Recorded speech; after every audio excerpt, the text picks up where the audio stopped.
So I just listened to this awesome YouTube video that my assistant Allison just sent me, and it was really inspirational. And it was from Oprah's Life class, and the gist of it was, you are whatever you believe you are, and you become whatever you believe you are. And so I'm thinking back on my life and everything that I've ever wanted to do. And even though some people told me I couldn't or I shouldn't or maybe I shouldn't think this certain way, I always had a feeling that I wanted to do whatever. And it may have changed, but I knew at the end of the day I wanted to work in sports. And then I fell in love with Dominique Dawes in the 1996 Olympic Games. And I said, I'm going to the Olympics. I don't know how. I don't know really what sport, but I think I'm going to go for gymnastics. And I eventually got into representing celebrities and musicians while living in Atlanta, but I still had this like sports.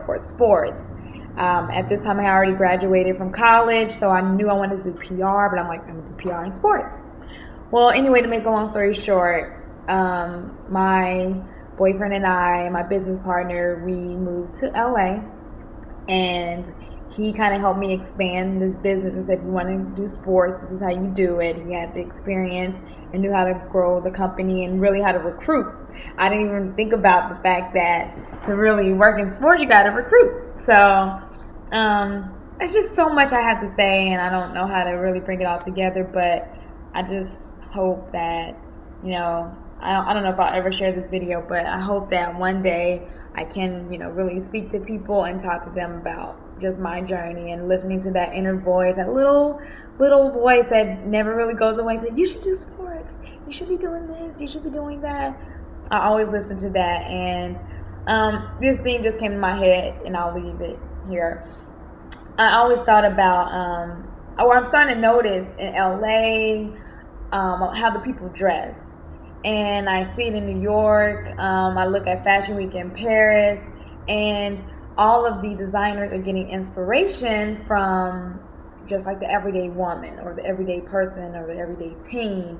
And people don't even realize like how powerful they are and really influencing what goes on with corporations. They don't really realize like how they dress translates, and then people tell them this is how you should dress, and they're like, I've been dressing this way anyway. I can go down to South Central LA, down to Compton, Crenshaw area, and I see how people dress. Or I've always noticed that black people dress a certain way, or the hip hop culture dress a certain way, and all of a sudden it's translating to luxury brands. And I just thought about it, and I was like, why is that? And I'm starting to realize that really the people who don't have a lot of money, the people that don't have a lot of resources, they are forced to be creative. I look at I've been really noticing a lot about African culture and how they dress, and I'm like, these guys can dress. Why is it that we think Africa is a poor country?